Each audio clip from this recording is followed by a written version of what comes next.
Assalamualaikum warahmatullahi wabarakatuh.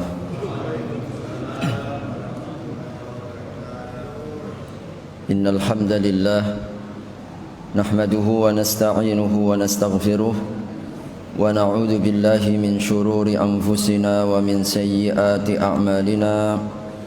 May yahdihillahu fala mudilla lahu wa may yudlil fala hadiya lahu.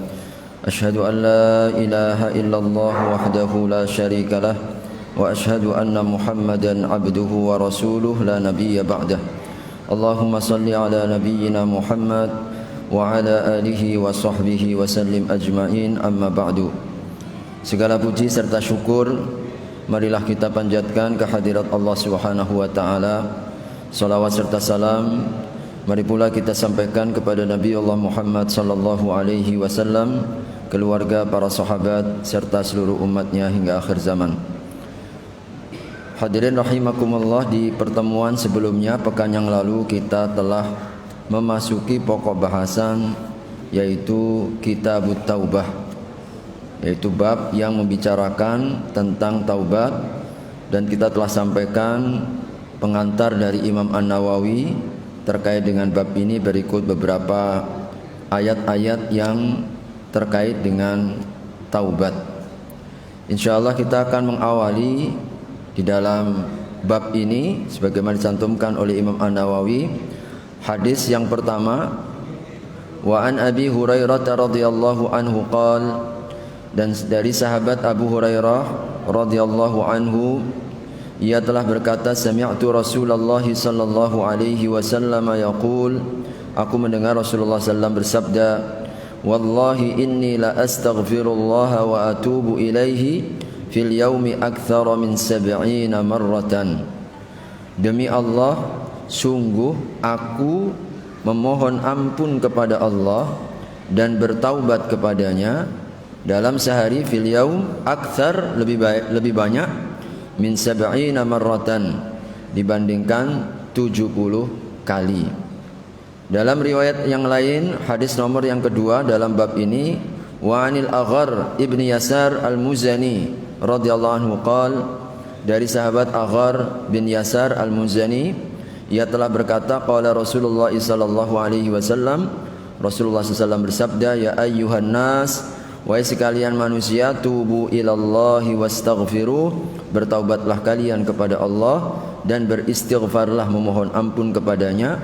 Fa inni atubu fil yaumi mi'ata marratin, sesungguhnya aku bertaubat kepada Allah dalam sehari 100 kali. Rawahu Muslim. Hadirin rahimakumullah, di dalam dua buah ayat atau dua buah hadis ini kita mendapatkan keteladanan Nabi SAW, di mana baginda Nabi yang sudah dijamin oleh Allah, liyaghfira laka ma taqaddama min dzambika wa ma ta'akhkhar, di dalam surat Al-Fatah. Jadi Allah mengampunkan dosamu yang lalu dan yang akan datang. Artinya beliau sudah dijamin oleh Allah maksum, terjaga. Bukan berarti beliau tidak berbuat kesalahan, ya. Manusia tetap manusia, dia pasti ada bagian dari dosanya. Cuma bedanya, dan menjadi bentuk pemeliharaan Allah kepada kekasihnya, setiap kali melakukan kesalahan maka langsung serta-merta dibimbing oleh Allah untuk bertaubat, mengakui kesalahannya. Nah, Nabi SAW dijaminkan itu, sehingga beliau selalu terpelihara daripada dosa dan kesalahan. Nah, tentu dalam riwayat ini, baik riwayat Abu Hurairah maupun riwayat Aghar bin Yasar, kita dapatkan keteladanan beliau tidak kurang 70 sampai 100 kali. 70 sampai 100 kali. Dari seorang kekasih Allah yang sudah dijamin oleh Allah Subhanahu wa taala terjaga dari kesalahan dan dosa. Artinya, apa yang mesti menjadi renungan kita? Bagaimana keadaan kita? Adakah kita sampai mencapai Rasul? Tentu mestinya lebih banyak. Harusnya lebih banyak dari Nabi. Sebab kita ini selalu melakukan kesalahan, banyak dosa yang kita sadari atau tidak kita sadari. Kalau Nabi saja 70 sampai 100 yang sudah dijamin aman, selamat ya oleh Allah Subhanahu wa taala, tentu kita harus lebih banyak lagi. Banyaknya kapan?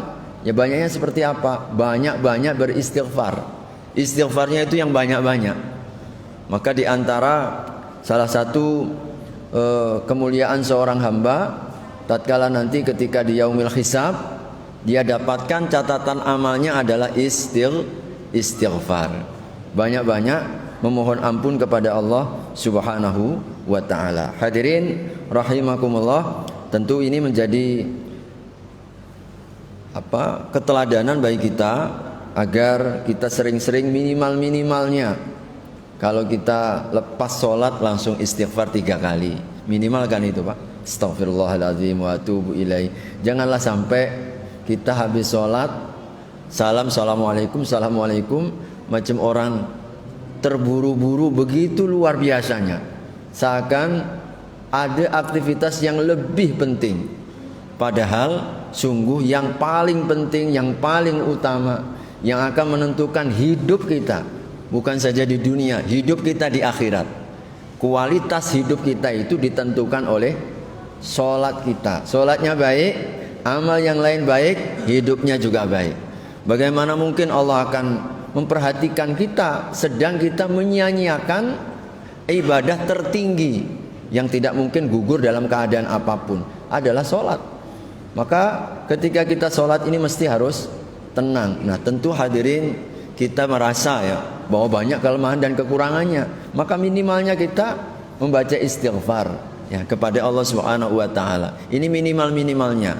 Nah, kalau kita mampu dijaga, diistiqomahkan habis subuh sampai menjelang waktu syuruk. Nabi SAW sekali duduk 100 kali. Astagfirullahaladzim 100 kali. Ini Nabi sampai menjelang syuruk ya, kemudian zikir petang tambah lagi istighfar.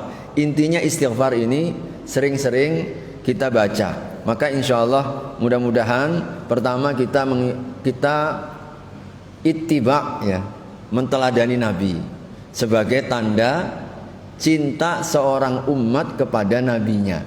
Jadi tanda cintanya kita kepada nabi kita ini diukur oleh Allah Subhanahu wa taala dalam surat Ali Imran ayat yang ke-31, sejauh mana kita ini komitmen untuk mengikutinya. Qul in kuntum tuhibbunallah fattabi'uni yuhibbukumullah wa yaghfir lakum. Kalau kalian cinta Allah dan tentu juga Rasulnya, ikuti aku. Apa itu? Mengikuti Nabi. Jadi maka mengikuti Nabi dalam semua hal, termasuklah dalam praktek-praktek ibadahnya, istighfarnya. Hadirin rahimakumullah, maka ini menjadi sangat penting ya bagi kita, karena dalam setiap amalan kita pun pasti di sana ada kekurangan ya, ada cacat ya, yang kita lakukan ya. Salat kita mungkin nilai kekhusyuannya bisa saja kita hanya mendapatkan 20%. Nah, kita hanya mendapatkan 5% ya. Jangan-jangan kan, bahkan ada kata Nabi kan, orang sholat gak dapat apa-apa meskipun secara syariat gugur kita, tetapi kita kan tidak hanya sekedar menggugurkan kewajiban, tapi bagaimana agar sholat kita kemudian menjadi hal yang istimewa. Bahkan sebagaimana Nabi SAW, wa ju'ilat qurratu ainil li fis shalah, dijadikan dalam ketenangan batinku itu dalam sholat. Maka hadirin, mudah-mudahan ya dengan istighfar salah satunya, insya Allah akan terus mencuci dosa-dosa kita, mencuci kotoran-kotoran hati kita. Sebab dijaminkan tidak ada dosa besar kalau sering-sering dicuci. Maksudnya apa? Diistighfari. Dan tidak ada dosa kecil kalau terus-menerus dikerjakan. Ya, tidak ada dosa besar kalau kita terus cuci. Makanya hadirin rahimakumullah, kenapa kotoran-kotoran di sungai, kotoran-kotoran di tempat-tempat yang airnya mengalir dianggap suci? Kita boleh wudu di sungai depan masjid kita ini banyak mengalir. Padahal di situ semua kotoran dari rumah masuk semua di situ. Barang-barang najis masuk semua. Tapi seluruh para ulama sepakat. Ini kenapa dibolehkan kita bersuci, sah, berwudu, sah, ya. Mandi besar pun juga sah di situ. Semuanya sah. Sebab apa? Karena mengalir. Nah ini mengalir. Air yang bersih, air yang suci terus mengalir sehingga membawa kotoran-kotoran itu. Jadi, begitulah juga dalam kehidupan kita ini. Kalau kita ini sering istighfari, maka meskipun ya dosa tetap dosa, tidak kita toleransi, tapi mudah-mudahan harapan kita adalah Allah Subhanahu wa taala berkenan untuk mengampunkan. Apakah mengampunkan dalam bentuk hadirin sama sekali dihilangkan? Ada yang mengampunkan total, betul-betul di-delete ya. Kalau bahasa komputer, udah hilang, filenya nggak ada, di-delete. Boleh jadi diampunkannya kita ditutup. Memang nggak di-delete, tapi ditutup oleh Allah Subhanahu wa taala. Sebagaimana dalam beberapa riwayat hadis yang sahih, ada nanti hamba-hamba orang yang beriman itu kalau dihisab ditutup sendirian oleh Allah. Sendirian berdua, sambil Allah tunjukkan, kau buat ini kan, kau buat ini kan, kau buat ini kan. Semuanya ditunjukkan satu persatu, sehingga sang hamba ini merasa dah tidak ada harapan, hancur saya, binasalah kita, masuk neraka. Sampai seperti itu keadaan perasaannya sang hamba ini. Tapi oleh Allah itu ditutup. Namanya makanya disebut dengan hisaban yasiro. Hisaban yasiro itu apa? Dihisab oleh Allah, ditunjukkan oleh Allah. Tapi cara menghisab sang hamba ini ditutup dari pandangan manusia. Masya Allah. Lalu setelah itu Allah ampunkan hambaku, aku ampunkan semuanya. Bayangkan, sudah terbayang binasa karena ditunjukkan satu persatu oleh Allah Subhanahu wa taala, serta merta kemudian kita mendapatkan ampunnya. Kira-kira gimana Pak ya? Kita ini sudah terancam gitu ya. Orang saja kalau terancam hukuman misalkan penjara, tiba-tiba kemudian menang di kasasi, dia kemudian bebas, sujud syukurnya mungkin bisa 10 kali sujud syukur lagi, kan begitu. Ini baru hukuman di dunia, apalagi nanti hukuman di akhirat. Masya Allah, tidak bisa kita bayangkan. Allah tutup lalu diampunkan, gimana nggak bahagianya? Nah ini bagi siapa? Adalah diantaranya orang-orang yang mendawamkan, mengistiqomahkan, sering-sering mereka itu membaca istighfar. Yang kedua, kalau buat dosa masih ada rasa malu, tidak coba untuk memamerkan. Akhirnya nanti dihisab oleh Allah pun ditutup. Dulu ketika dia berbuat pun masih ada malu. Sebab apa? Iman itu, malu bagian daripada iman. Tapi kalau sudah nggak punya rasa malu, dia pertontonkan dosanya, dia ajak-ajak orang untuk melakukan kesalahan yang sama, hati-hati. Ini ciri-ciri tanda dosa nggak akan diampunkan oleh Allah Subhanahu wa taala. Nanti dibongkar oleh Allah nanti di akhirat. Maka hadirin rahimakumullah, penting istighfar. Di dalam riwayat ini kita dapatkan keteladanan Nabi ya. Kita kadang terbayang gitu, gimana kalau andai kata keadaan kita ini ya dijamin oleh Allah surga. Mungkin kalau dengan macam iman kita sekarang ini, tenang jalan, saya kan ada kapling saya. Kenapa harus letih-letih segala? Sudah ada kapling kan begitu kan. Kita ini sudah dijamin, Masya Allah. Yakin itu Pak? Saya yakin. Coba kalau misalkan ada orang yang sudah dijamin oleh pejabat begitu, tenang aja, pasti kau masuk lah, lulus kau lulus. Saya yang nentukan, yakin Pak. Tenang-tenang aja, semalaman tidur nyenyak. Yang lain-lain waktu ujian, nggak bisa tidur, begadangan, semalam-malaman, minta doa ini, minta ini. Kita tidur ya nyaman. Pagi datang, asal aja kita ngisi kan. Begitulah orang kalau merasa terjamin kan. Subhanallah. Jangan-jangan makanya kita kalau udah dijamin oleh Allah begitu. Oleh karena itu hadirin rahimakumullah, karena tidak ada jaminan dan di mana Allah Subhanahu wa taala itu maha teliti. Telitinya Allah itu sampai pada titik zarrah. Zarrah itu ya adalah zat terkecil dalam sebuah, ya mungkin orang mengatakan atom, mikrobiologi yang hanya bisa kita lihat ya. Sampai segitu detailnya Allah, sehingga nanti kelak pada hari kiamat sebagaimana Allah gambarkan di surat Al-Kahfi ya, ketika mereka diperlihatkan kitabnya ya, la yughadiru saghiratan wala kabiratan illa ahsaha. Ma li hadzal kitabu la yughadiru saghiratan wala kabiratan illa ahsaha. Gimana kitab ini? Ada model kitab ini, begitu detailnya. Ndak yang kecil, wala kabiratan, ndak yang besar, illa ahsaha. Ihsa itu kecuali terdata lengkap. Ndak ada yang hilang. La yadhillu rabbi wala yansa. Allah tidak akan menghilangkan. Catatannya itu ada semua. Maka hadirin rahimakumullah, ini yang harus mesti kita persiapkan, dan mudah-mudahan istighfar ini menjadi tuntunan bagi kita.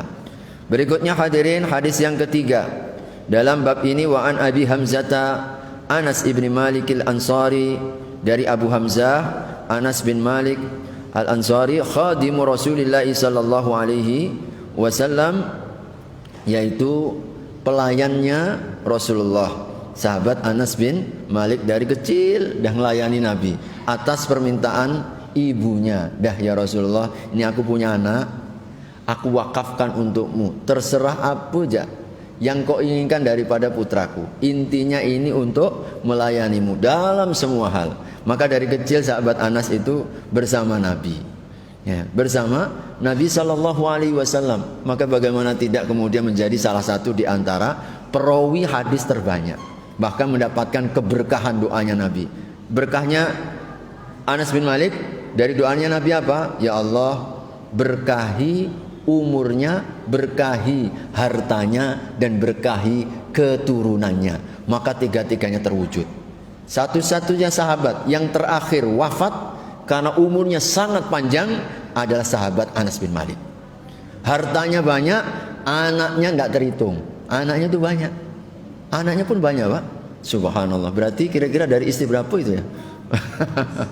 Ya kalau istri satu tidak mungkin kan. Jadi anaknya itu banyak begitu. Dan itu berkahnya doanya Nabi sallallahu alaihi wasallam. Makanya terkait dengan masalah-masalah bab fidyah, itu riwayatnya sahabat Anas, karena beliau mengalami itu ketika di masa tuanya, sudah saking tuanya, maka beliau tidak mampu lagi untuk berpuasa. Riwayat-riwayat menjadi dalil bagaimana cara kita untuk mengeluarkan fidyah saat kita tidak berpuasa. Itu rata-rata diriwayatkan oleh sahabat Anas karena umurnya panjang.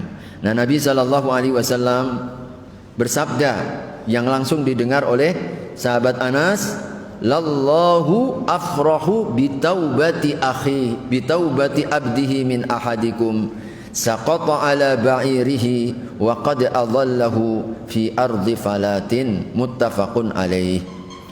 Wa fi riwayatin li Muslim, dan dalam riwayat Muslim, dalam riwayat Bukhari disebutkan lallahu, demi Allah, jadi sungguh Allah, afrah, lebih berbahagia, bitaubati abdihi, dengan taubat hambanya, min ahadikum, dibandingkan salah seorang di antara kalian, saqata ala ba'irihi, lalu kemudian terjatuh perbekalannya, bekalannya jatuh daripada ontanya, wa qad adallahu fi ardi falatin, padahal dia dah tersesat di tengah padang pasir, barang bawaannya jatuh, dia berada di tengah padang pasir. Kira-kira hadirin, dalam keadaan seperti itu, ini dah terbayang ini kematian, jauh dari mana-mana, padang pasir, terik panas yang begitu luar biasa, barang bawaannya jatuh, resikonya mati. Nah, tiba-tiba kemudian dia dapatkan itu. Betapa bahagianya orang seperti ini ketika terancam dengan kematian di tengah padang pasir, tiba-tiba bekalannya yang jatuh itu ketemu. Rasul itu menggambarkan bagaimana kebahagiaan orang seperti ini. Ternyata Allah lebih lagi bahagianya dibanding hamba ini. Kepada siapa? Hamba yang bertaubat. Subhanallah. Apa kurangnya Allah hadirin? Rahmatnya kepada kita ini ya. Kita yang berdosa, Allah yang paling bahagia. Kadang-kadang kita itu bertaubat setengah hati. Jadi setengah hati, biasa aja begitu. Kita baca istighfar, adem aja. Jadi dingin saja begitu. Tidak ada getaran. Padahal mestinya ketika kita bertaubat itu ada kebahagiaan. Mengapa? Karena kita dilepaskan oleh Allah Subhanahu wa taala dari belenggu dosa. Kan begitu kan?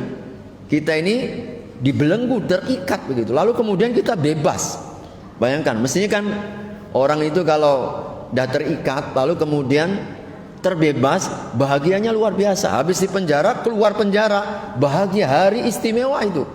Nah, begitulah juga orang yang bertaubat, mestinya Allah gambarkan, kalau Allah begitu bahagianya, mestinya saat kita bertaubat, betul-betul kita rasakan kebahagiaan itu. Ya Allah, bersyukur aku kepada Allah.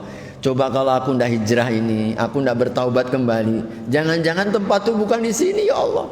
Tempatku bukan di masjid, tempatku bukan di majelis taklim. Tempatku mungkin entah di tempat yang enggak jelas. Maka hadirin, mengingat-ingat hidayah ini termasuk di antara perkara yang akan mendatangkan istiqomah. Ya, dulu sebelum dapat hidayah dan sekarang. Meskipun jangan kemudian kita menilai orang itu dari masa lalu. Nah, kadang-kadang kita ini terlalu, aku tahu kau ini siapa dulu ini. Jangan macam-macam, jangan pura-pura. Orang itu dilihat bukan dari masa lalunya. Kalau semuanya dilihat dari masa lalu, Pak, semuanya punya masa lalu. Umar bin Khattab punya masa lalu, Khalid bin Walid punya masa lalu, sahabat-sahabat punya masa lalu semuanya. Tapi apakah kemudian kita tengok itu masa lalunya? Enggak. Mestinya adalah titik perubahannya. Ini yang menghapus semuanya. Makanya karena begitu gembiranya orang yang bertaubat, sekali bertaubat kepada Allah, terhapus semua keburukan-keburukannya. Bayangkan 100 orang yang membunuh kemarin ya ceritanya, bertaubat sungguh-sungguh hanya kira-kira sejarak 1 jengkal saja. 100 orang. Ya, 100 orang yang dibunuh lenyap, tidak tersisa dosanya. Betapa bahagianya orang terhadap Allah Subhanahu wa taala kepada orang yang bertaubat. Maka ini mestinya harus menjadi dasar pijakan kita untuk membangun harapan. Jangan memupus harapan orang yang ingin kembali. Nah, kita pun juga begitu. Hadirin, jangan pernah memupus atau berputus asa dalam diri kita. Ini kadang-kadang bawaannya hadirin, setan itu pinternya luar biasa. Dia berhenti, tapi kemudian dia minder begitu, nggak percaya diri. Tahu Pak ya, nggak percaya diri. Sehingga kadang-kadang suruh taklim, nggak usahlah saya taklim. Saya ini kotor, nggak layak saya duduk di taklim. Pak sholatlah, saya udah kotor saya ini, udahlah. Saya udah sekalian aja. Ini tipu daya setan ini. Padahal udah betul itu, dia berhenti udah betul. Tinggal perbaiki. Nah, ini namanya orang yang minder ini. Orang yang nggak percaya diri. Oleh karena itu, dengan hadis-hadis seperti ini mestinya kita bersyukur. Rasa syukurnya bagaimana? Melipat gandakan, memperbaiki keadaan. Dulu jarang ke masjid, sekarang lah saatnya kita banyak-banyak ke masjid. Dulu jarang-jarang buka Al-Quran, sekarang lah saatnya kita ini baca Al-Quran. Dulu jarang ikut taklim, sekarang lah kita ikut taklim. Maka itu cara memperbaiki keadaan. Bentuk kejujuran taubat sebagaimana pada pekan yang lalu ya, beriman illa man taba wa amana wa amila sholihan. Nah, kalau kita ini dicatat oleh Allah terbukti taubat kita, memang harus kita perbaiki, kita sempurnakan. Jadi kita rubah ya keadaan sebelumnya.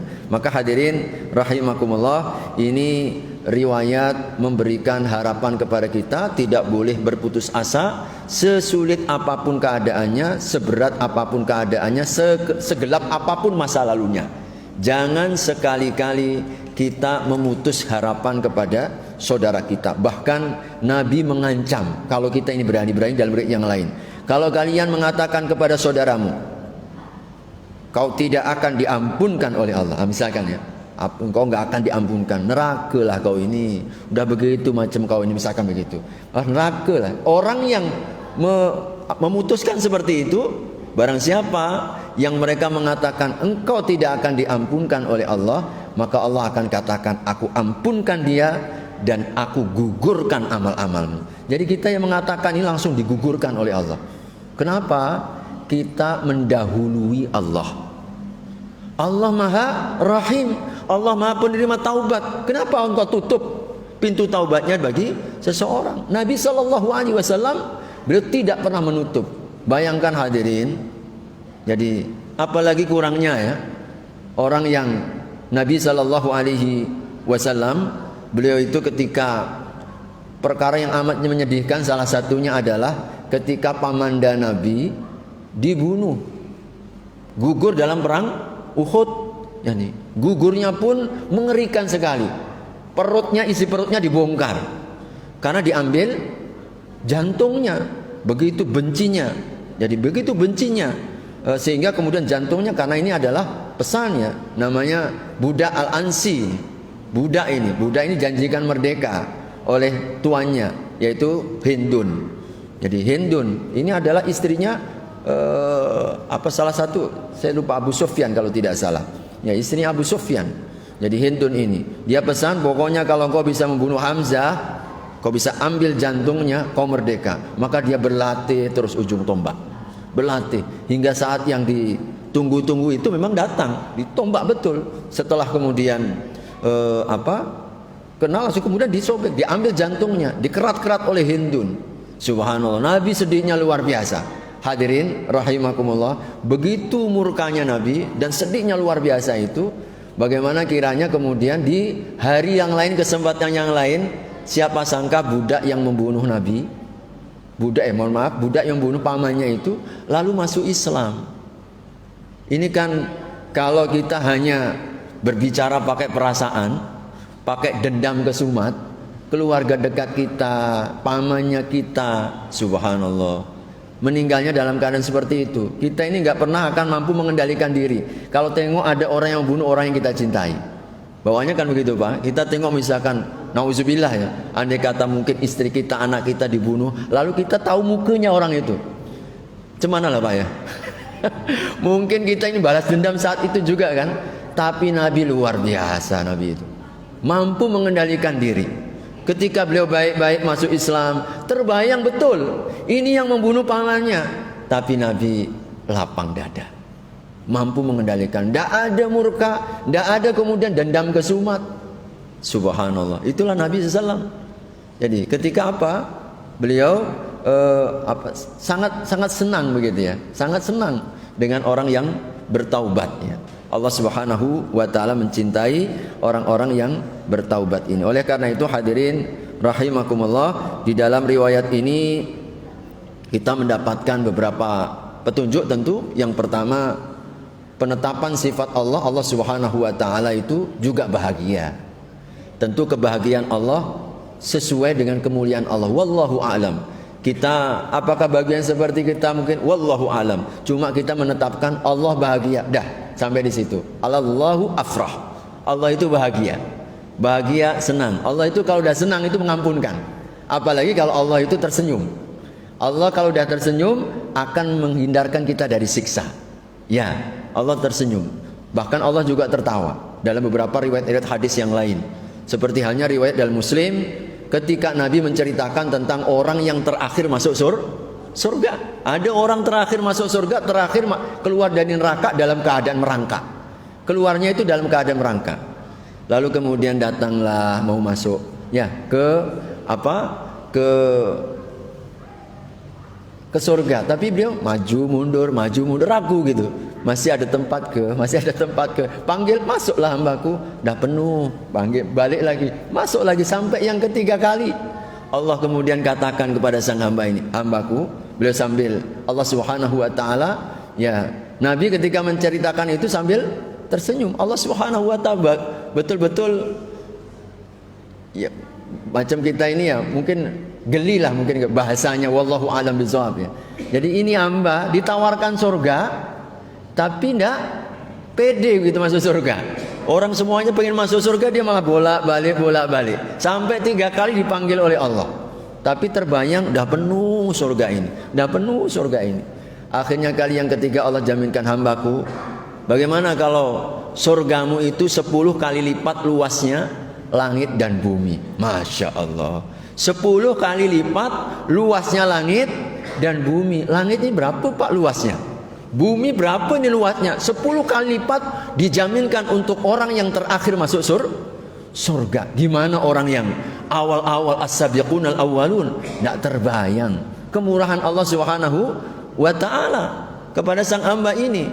Makanya ketika sang hamba ini katakan, bagaimana keadaanmu? Maukah aku tawarkan kepadamu, ya, untuk diberikan 10 kali lipat daripada langit dan bumi? Maka sang hamba ini mengatakan, ya Allah, engkau mentertawakanku ke, begitulah. Engkau ini melecehkanku. Jadi seakan Allah ini main-main gitu. Tidak main-main Allah Subhanahu wa taala. Maka ini juga menunjukkan betapa luasnya rahmat kasih sayang Allah kepada seorang hamba. Jadi Allah Subhanahu wa taala kadang bahagia, kadang juga murka. Tapi tentu bahagia dan kemurkaan Allah Subhanahu wa taala menurut daripada kemuliaan dan keagungannya. Wallahu a'lam bagaimana hakikatnya, dan kita tidak dituntut itu, tapi berdasarkan hadis ini kita bisa membahagiakan Allah. Dengan apa? Taubat kita. Ya. Gimana, Ustaz? Waalaikumsalam warahmatullahi wabarakatuh.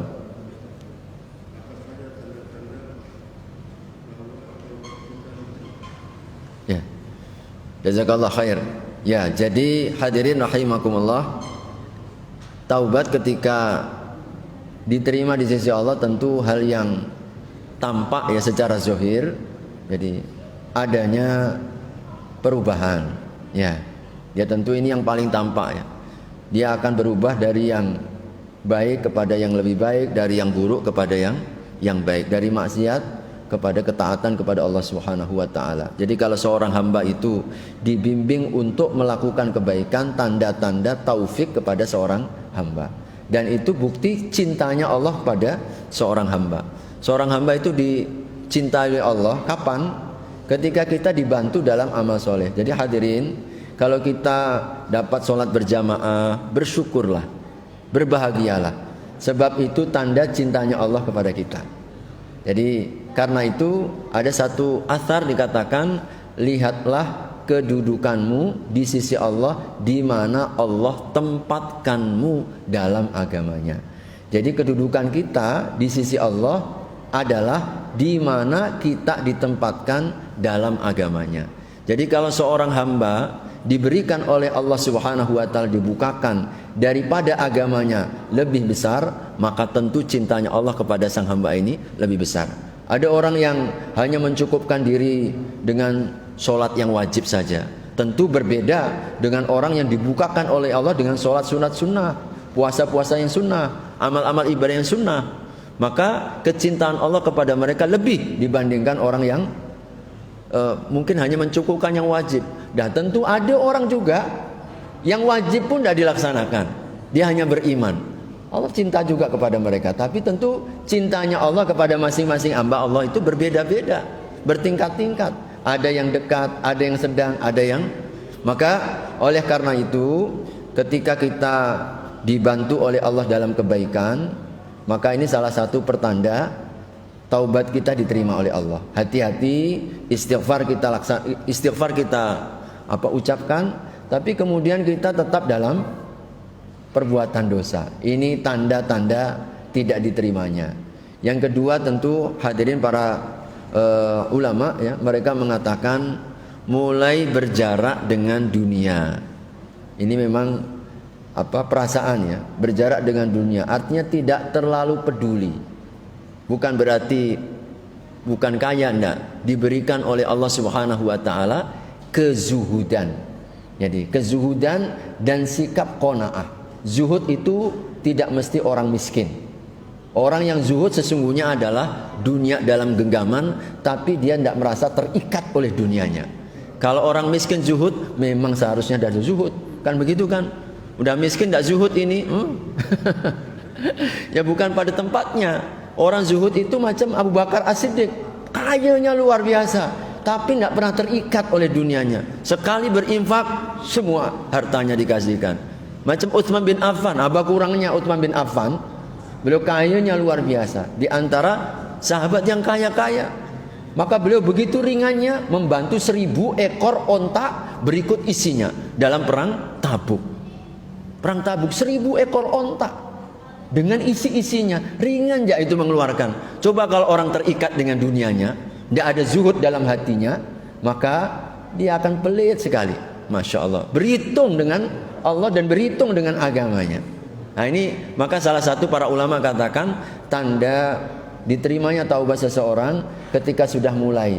Karena dia dibahagiakan, ditenangkan bersama Allah Subhanahu wa taala. Dia bahagia dengan jaminan-jaminan Allah Subhanahu wa taala. Maka dia tidak terlalu peduli amat begitu. Bukan berarti dia tidak serius ketika kerja, tapi dia punya niat begitu. Setiap kali dapat dalam rangka untuk semakin dekat kepada Allah Subhanahu wa taala. Yang ketiga, jadi lembut hatinya sehingga air matanya lebih mudah untuk menangis. Itu tanda diterima taubatnya. Jadi kalau kita ini dilembutkan hati, mudah tersentuh hati, mudah kita kemudian ketika membaca Al-Quran, mudah datang begitu. Kalau kita berdoa, kalau kita memohon kepada Allah, berzikir, ketika kita sholat, jadi bisa hadir, lembut hati, bahkan bisa sampai menangis, maka berbahagialah. Ini yang luar biasa, air mata yang gak akan disentuh oleh api neraka, yaitu air mata yang menangis karena Allah. 3 minimal ini bisa menjadi salah satu di antara ciri-ciri diterimanya taubat seseorang. Namun tentu bertingkat-tingkatnya. Minimalnya tadi, tentu kalau kita ingin diterima taubatnya, maka harus berubah dari yang lalu dengan yang akan datang. Itu ciri-ciri yang minimalnya. Wallahu a'lam bishawab. Baik, ini langsung dibuka tanya jawab saja ya. Tafadhol.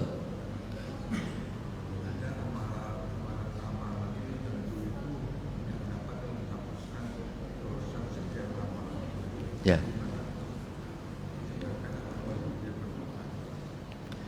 Baik, jazakumullah khair. Hadirin rahimakumullah.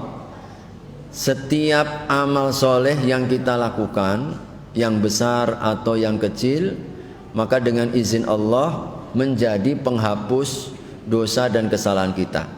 Innal hasanati yudhibnas sayyi'at, dzalika dzikra lidzakirin.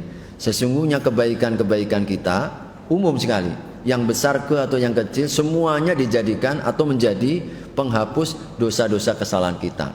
Maka tentu ketika kita ingin mendapatkan satu penghapusan yang lebih besar, lebih kuat, maka kita mesti melihat ya, bagaimana amalan itu. Maka disinilah cerdasnya orang yang beriman. Ketika kita beramal itu, mesti kita lihat. Ketika kita mengetahui bahwa amalan itu memiliki keutamaan, memiliki keistimewaan, ada janji-janji khusus daripada Allah Subhanahu wa taala dan juga Rasulnya, maka daya penghapusan dosanya tentu lebih besar lagi.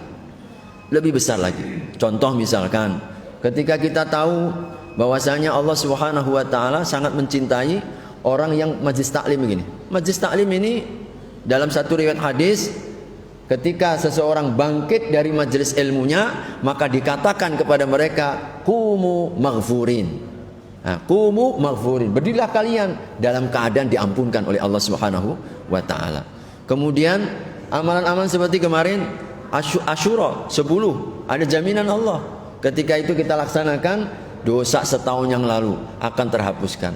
Maka ketika kita mengetahui ada amalan unggulan yang ditegaskan keutamaannya, maka yakin di situ tingkat penghapusannya sangat besar, sangat besar. Maka disinilah kita harus bersemangat. Jadi meskipun semua amalan pada umumnya menghapuskan, tapi kita mesti mengintai kalau kita mendapatkan peluang-peluang amalan yang luar biasa. Seperti misalkan kita 10 hari terakhir bulan Ramadan, luar biasa, mengintai Lailatul Qadar. Ini kan ada amalan khusus yang tingkatnya luar biasa, maka insya Allah juga menghancurkan dosa-dosa kita. Liyaghfira laka ma taqaddama min dzambi, ya. Ini akan sangat-sangat besar ya. Saya kira itu insya Allah, mudah-mudahan karena sudah memasuki waktu. Jazakumullah khair. Mudah-mudahan menjadi ilmu yang bermanfaat. Insya Allah pekan depan kita masih lanjutkan dalam kitab Taubat ini pada hadis-hadis yang berikutnya. Barakallahu fikum. Kita sempurnakan dengan doa kafaratul majlis. Subhanakallahumma wa bihamdika asyhadu an la ilaha illa anta astaghfiruka wa atubu ilaik. Wabillahi taufiq wal hidayah. Assalamualaikum warahmatullahi wabarakatuh.